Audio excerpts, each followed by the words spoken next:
Salut à tous et bienvenue sur le plateau de votre émission C'est quoi un ingénieur pour un nouveau numéro. Alors aujourd'hui, je vais vous apprendre une petite info un peu originale sur le métier d'ingénieur. En France, vous ne le savez peut-être pas, mais il y a un organisme qui évalue les formations d'ingénieurs et les habilite. Cet organisme s'appelle la CTI, la Commission des titres d'ingénieur. Alors les membres de cet organisme, ils font des audits dans des écoles pour les habiliter ou non à délivrer le titre d'ingénieur diplômé. Du coup, tout le monde, quelle que soit sa formation, peut se targuer et se revendiquer ingénieur, mais seuls les étudiants sortant d'une école habilitée par la CTI peuvent se dire ingénieur diplômé. Alors on voit souvent sur les CV cette mention ingénieur diplômé de telle école ou de telle école.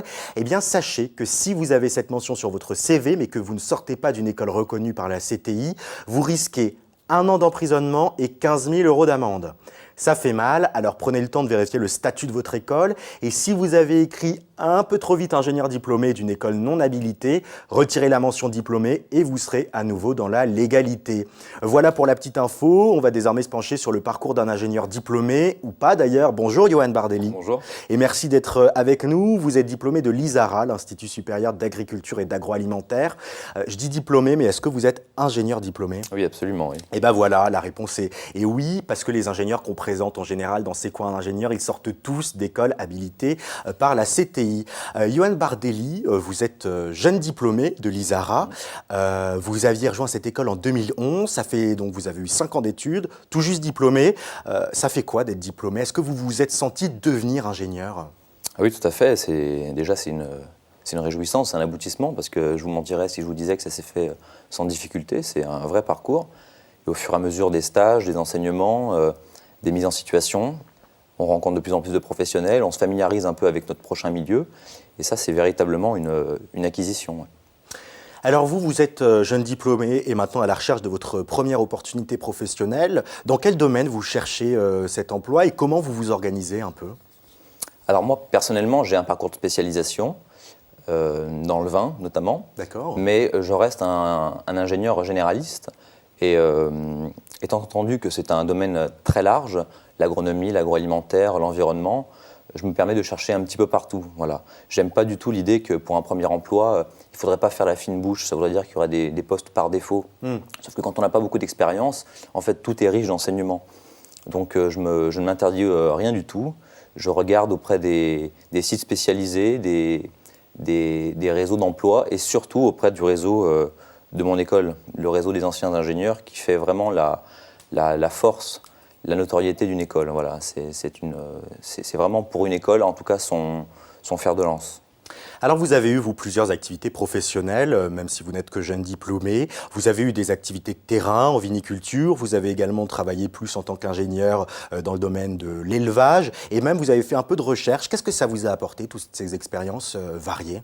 Eh bien, plusieurs cordes à mon arc. Un ingénieur, c'est quelqu'un qui est censé passer avec dextérité, de savoir très académique à du terrain, à du pratico-pratique, à une maîtrise opérationnelle. Et donc, toutes ces mises à l'essai, finalement, ça permet d'ouvrir un peu son horizon, d'ouvrir ses compétences, d'être capable de passer d'une problématique à une autre pour répondre le plus justement possible à ce qui s'offre à nous. Donc, c'est vraiment une capacité pour l'ingénieur à regarder un peu plus loin que le bout de son nez. Et toutes ces expériences, elles profitent de ce genre de choses. Alors Johan, on arrive maintenant au milieu de cet entretien. C'est le moment de la question cash, sans langue de bois, on va tous dire. Johan, j'ai vu que dans votre parcours, vous avez suivi en parallèle un cursus dans une fac de lettres et vous avez obtenu une licence de lettres. Alors c'était par correspondance, comment ça se passait et surtout, quel était le lien avec vos études d'ingénieur ? Vous obligez de vous faire des confidences là. C'est le moment de la question cash, on se dit tout. Oui, oui, tout à fait. Donc la densité d'un cursus ingénieur, il ne permet pas de se rendre à la faculté pour suivre un parcours en parallèle. Donc il a fallu que j'opte pour le régime par correspondance. Et comme choisir une orientation, c'est aussi parfois renoncer à une autre, si jamais on a des doutes.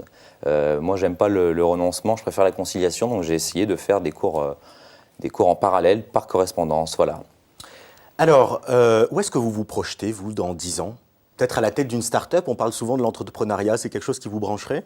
Non, pas du tout. Je laisse à d'autres ce soin-là. Je connais trop les difficultés, en tout cas l'énergie qu'il faut rassembler pour se lancer là-dedans, les conjonctures ne sont pas toujours favorables à l'entrepreneuriat. Donc ces jeunes qui se lancent là-dedans ont beaucoup de courage et je crois qu'il faut toutes les ambitions pour faire un monde. Donc je laisse à de plus qualifiés que moi, en tout cas pour ces ambitions-là, le soin de le faire. Donc pas d'entrepreneuriat, Non, pas pour peut-être moi. responsable d'une équipe dans 10 ans, un poste comme ça? Oui, de toute façon, le métier d'ingénieur, lui, il prédispose à remplir beaucoup de tâches au plus près de l'innovation, que ce soit du conseil, de l'expertise, de l'encadrement, du management, même de la formation. On retrouve de tous les profils. C'est ce qui, pour moi, fait une des grandes richesses de ce métier-là, oui. Alors Johan, on a beaucoup d'élèves de collège, de lycée qui nous regardent aujourd'hui, qui vous regardent. Quel conseil vous donnez à un jeune qui a envie de se lancer dans l'ingénierie? Qu'il y a d'ores et déjà une place pour eux, en fait, parce que sans savoir vraiment de quoi demain sera fait, on peut déjà supposer qu'il y aura des défis à relever, que ce soit dans la santé, dans le numérique, dans l'alimentation. Et ça, c'est leurs envies, leurs ambitions, leurs idées qui feront le monde dans lequel on vivra demain. Donc c'est parce qu'ils ont envie d'être ingénieurs aujourd'hui qu'il faudra qu'ils le soient demain si on a envie de continuer à progresser et d'être au plus près des bonnes idées et des innovations. Et ben voilà, le message de Johan Bardelli aujourd'hui. Lancez-vous, devenez ingénieur, il y a une place pour tout le monde. Merci beaucoup Johan d'avoir été avec nous. C'est moi qui vous remercie. Et d'avoir partagé votre parcours. On a découvert une nouvelle facette de ce métier d'ingénieur. Merci à vous d'avoir suivi ce nouveau numéro. Mais je vous propose que l'on se retrouve très vite, ici même, sur ce plateau pour un nouvel entretien. Et d'ici là, comme d'habitude, rendez-vous sur demain.fr et mcetv.fr pour voir, revoir et partager cette émission. Et puis je vous attends sur mon blog, l'Ingénu Ingénieur. À très bientôt.